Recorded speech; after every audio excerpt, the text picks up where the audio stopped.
ഒന്ന് ആലോചിച്ചു നോക്കിയേ, പുതിയൊരു രാജ്യം, സ്വതന്ത്ര ഇന്ത്യ, അതിന്റെ ജനാധിപത്യ യാത്ര തുടങ്ങുകയാണ്. കോടിക്കണക്കിന് ജനങ്ങൾ ആദ്യമായി വോട്ട് ചെയ്യാൻ പോകുന്ന ആ ചരിത്രപരമായ ആദ്യത്തെ പൊതുതെരഞ്ഞെടുപ്പ്. ആ ഒരു ആവേശകരമായ കാലഘട്ടത്തിലേക്കാണ് നമ്മളിന്ന് പോകുന്നത്. അപ്പോ ഇവിടെയാണ് ഒരു വലിയ ചോദ്യം വരുന്നത്. അന്നത്തെ ഇന്ത്യയിലെ ഏറ്റവും വലിയ പ്രതിപക്ഷ കക്ഷിയായിരുന്ന കമ്മ്യൂണിസ്റ്റ് പാർട്ടി സത്യത്തിൽ ഈ തിരഞ്ഞെടുപ്പിൽ പങ്കെടുക്കാൻ അത്ര താൽപ്പര്യമില്ലാതെ നിൽക്കുകയായിരുന്നു. എന്നിട്ട് പെട്ടെന്നൊരു ദിവസം അവർ മത്സരിക്കാൻ തീരുമാനിച്ചു. ആരായിരുന്നു ആ മനസ്സുമാറ്റത്തിനു പിന്നിൽ?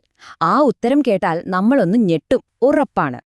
കാരണം ആ തീരുമാനം വന്നത് ഇന്ത്യയിൽ നിന്നായിരുന്നില്ല, ഡൽഹിയിൽ നിന്നോ കൽക്കട്ടയിൽ നിന്നോ ഒന്നുമല്ല.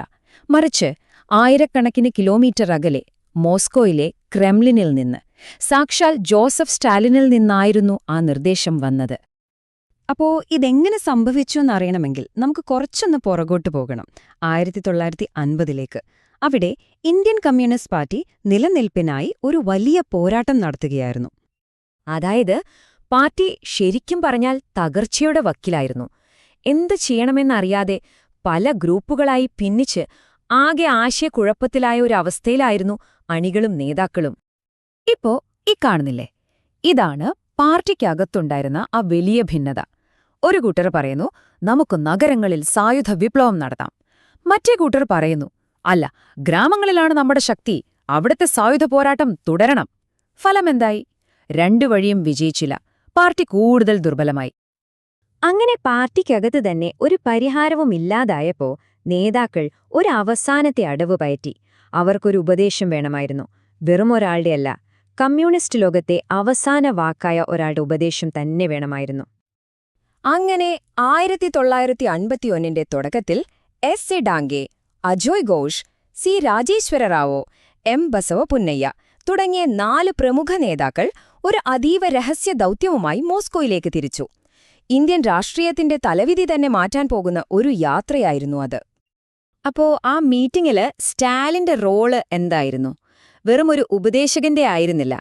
ഈയൊരു വാക്ക് കേട്ടാൽ മതി, അത് കൃത്യമായി മനസ്സിലാവും.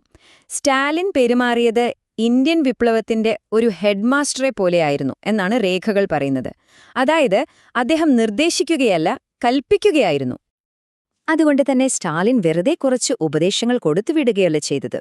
പകരം ഇന്ത്യൻ കമ്മ്യൂണിസ്റ്റ് പാർട്ടിക്ക് വേണ്ടി വ്യക്തമായൊരു ആക്ഷൻ പ്ലാൻ തന്നെ തയ്യാറാക്കി കൊടുത്തു. അപ്പൊ എന്തായിരുന്നു സ്റ്റാലിന്റെ ആ മാസ്റ്റർ പ്ലാൻ? പ്രധാനമായും 3 കാര്യങ്ങൾ. 1, ചൈനീസ് മോഡൽ വിപ്ലവം ഇന്ത്യയിൽ നടക്കില്ല, അത് മറന്നേക്കാൻ പറഞ്ഞു. 2, ഈ തോക്കും ബോംബുമൊക്കെ താഴെ വയ്ക്കാൻ പറഞ്ഞു. അതായത് തെലങ്കാനയിലടക്കം നടക്കുന്ന എല്ലാ സായുധ പോരാട്ടങ്ങളും ഉടൻ നിർത്താൻ. പിന്നെ 3ാമത്തെ, ഏറ്റവും നിർണായകമായ കാര്യം, പാർലമെന്ററി രാഷ്ട്രീയത്തിൽ സജീവമാവുക, തെരഞ്ഞെടുപ്പിൽ മത്സരിക്കുക, അതോടൊപ്പം ബഹുജന സമരങ്ങളും മുന്നോട്ട് കൊണ്ടുപോകുക. അല്ല, എന്തുകൊണ്ടാണ് ചൈനീസ് മോഡൽ ഇന്ത്യയിൽ നടക്കില്ലെന്ന് സ്റ്റാലിൻ പറഞ്ഞത്? അതിനും വ്യക്തമായ കാരണമുണ്ടായിരുന്നു. സ്റ്റാലിൻ പറഞ്ഞു, ഇന്ത്യയിലെ റോഡുകളും റെയിൽവേയുമൊക്കെ അത്രയ്ക്ക് വികസിതമാണ്. അതുകൊണ്ട് ചൈനയിലെ പോലെ ഗ്രാമങ്ങളിൽ ഒളിച്ചിരുന്ന് പട്ടണങ്ങൾ പിടിക്കാൻ പറ്റില്ലെന്ന് അദ്ദേഹം കൃത്യമായി വിശദീകരിച്ചു കൊടുത്തു. മോസ്കോയിൽ നിന്ന് ഈയൊരു കൽപ്പന കിട്ടിയതോടെ പാർട്ടിയുടെ ഗിയർ തന്നെ മാറി. തോക്കിന് പകരം ബാലറ്റ് പേപ്പറിലേക്ക് അവർ ശ്രദ്ധ കേന്ദ്രീകരിക്കാൻ തുടങ്ങി. സായുധ പോരാട്ടത്തിൽ നിന്ന് തിരഞ്ഞെടുപ്പ് രാഷ്ട്രീയത്തിലേക്കൊരു നാടകീയമായ മാറ്റം. ഈയൊരു മാറ്റത്തിന്റെ വേഗത നോക്കിക്കേ.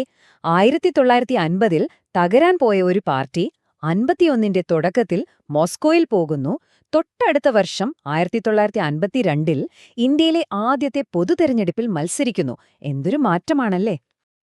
അങ്ങനെ സ്റ്റാലിന്റെ നിർദ്ദേശം അക്ഷരം പ്രതി പാലിച്ച് പാർട്ടി ഇലക്ഷനിൽ നിന്ന് ഫലം വന്നപ്പോൾ അവർക്കും അവരുടെ സഖ്യകക്ഷികൾക്കും കൂടി കിട്ടിയത് 16 ലോക്സഭാ സീറ്റുകൾ.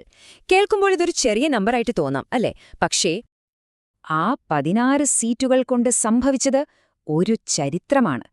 തകർച്ചയുടെ വക്കിലായിരുന്ന കമ്മ്യൂണിസ്റ്റ് പാർട്ടി സ്വതന്ത്ര ഇന്ത്യയുടെ പാർലമെന്റിലെ ഏറ്റവും വലിയ പ്രധാന പ്രതിപക്ഷമായി മാറി. ശരിക്കും പറഞ്ഞാൽ ഇതൊരു ഗംഭീര തിരിച്ചുവരവായിരുന്നു. അപ്പോ ഈ ഒരു അവിശ്വസനീയമായ കഥയിൽ നിന്ന് നമ്മൾ എന്താണ് മനസ്സിലാക്കേണ്ടത്? കാരണം ഇന്ത്യൻ ജനാധിപത്യത്തെക്കുറിച്ച് നമ്മളെ ഇരുത്തി ചിന്തിപ്പിക്കുന്ന ചില കാര്യങ്ങൾ ഇതിലുണ്ട്. ഈ ഒരു വാചകം നമ്മൾ ശ്രദ്ധിച്ചു കേൾക്കണം.